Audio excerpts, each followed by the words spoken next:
Welcome to my channel.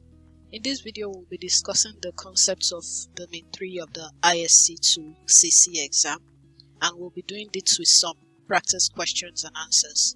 Please note that this video does not share the exact questions that comes in the exam. Rather, it is a guide for you to understand the concepts of the domain for the certification exam, and it will also help you to know how best to answer any questions that you come across. So, without wasting further time, let's dive right in. Question 1. A bollard is what type of access control? A. Technical. B. Physical. C. Administrative. D. Multi-factor. We'll be going with option B. A physical access control involves the use of physical barriers and measures to control access to physical spaces like locks, fences, guards, and bollards. I've put in a sample picture here to show what a bollard looks like. So bollards are used to control or direct traffic and prevent vehicles from entering restricted areas. They also serve as barriers to protect buildings, pedestrians, and infrastructure from vehicle impact. So this is a type of physical access control. Question 2. What authentication type requires the input of a password as well as a code that is sent to the user? A. SSO. B. Single-factor authentication. C. Two-factor authentication. D. Dual control. The answer we'll be going with here is option C. A two-factor authentication is a security process where the user provides two different authentication factors to verify their identities.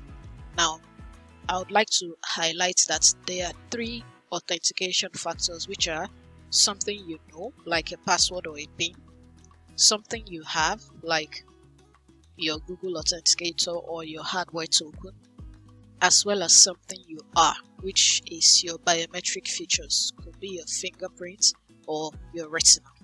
So in this question, we're talking about a two-factor authentication. So for this one, it involves something you know, which is a password, and something you have, which is a code that is sent to the user. Question 3. Which of these is not a common goal of a cybersecurity attacker? A. Allocation. B. Alteration. C. Disclosure. D. Denial. We'll be going with option A. The common goals of cybersecurity attackers include option B, C, and D, which are alteration, disclosure, and denial. Alteration involves the change or modification of data without authorization, and this can lead to data integrity issues. Disclosure is unauthorized access to confidential or sensitive information, and this can lead to privacy violations or data breaches. Denial is denying access to resources or services, and this is commonly through the denial of service attacks to disrupt operations. Allocation, on the other hand, is not a recognized term in the context of cybersecurity attack goals. Allocation is just the distribution or assignment of resources, so this is not a typical objective of a cybersecurity attacker. Question 4. What is the weakest form of authentication we can implement? A. Something you are. B. Something you know. C. Something you have. D. Somewhere you are. We'll be going with option B. Something you know. Something you know is like a password or a PIN, and this is the weakest form of authentication because it is easily guessable. So attackers can easily guess these passwords by using brute force attacks. Passwords can also be obtained through phishing or social engineering attacks, and users may forget their passwords or write them down in insecure places. So this is the weakest form of authentication we can implement. It's highly advised to use a multi-factor authentication, to enable multi-factor authentication. So to make use of fingerprints, retina scan, OTPs in conjunction with something you know. Question 5. What does SIEM mean? A. System Information and Enterprise Manager. B. System Information and Events Manager.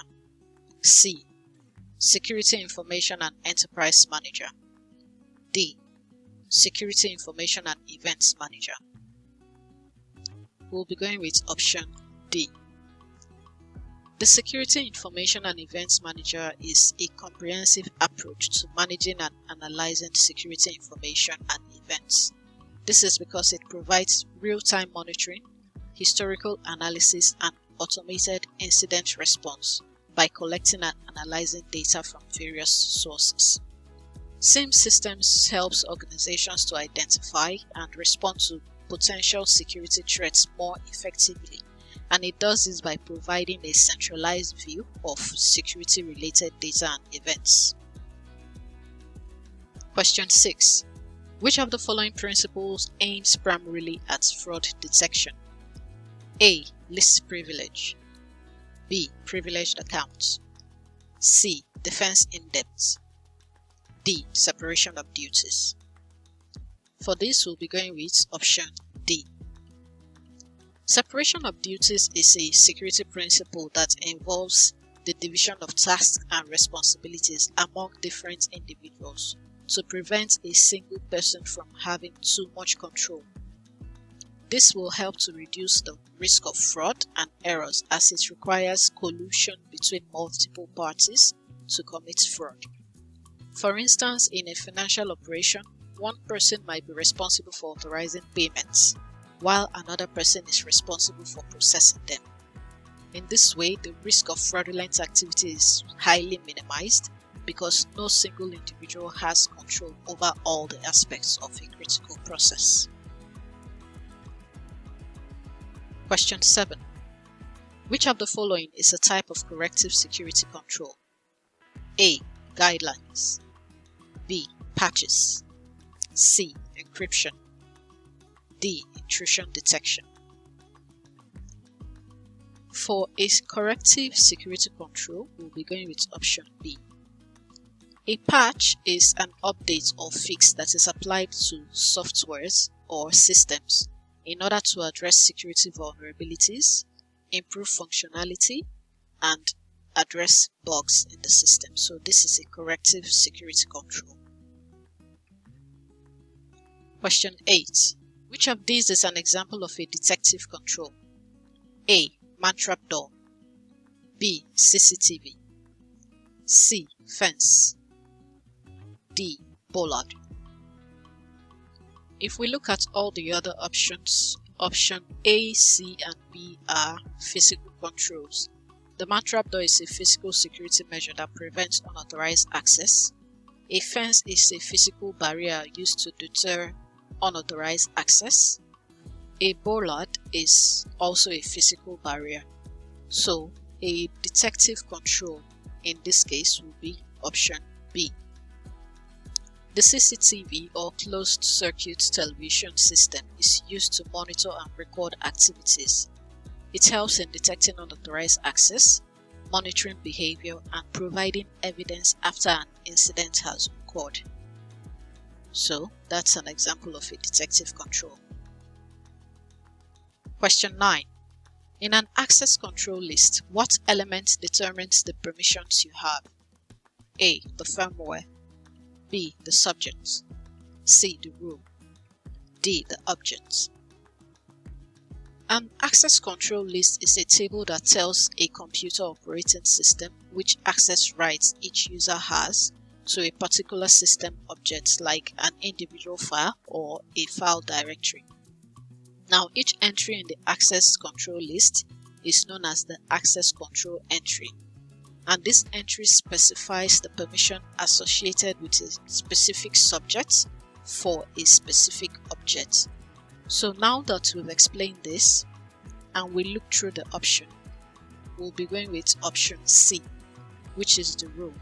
Now remember that each entry in the access control lists specifies the permissions associated with a specific subject for a specific object.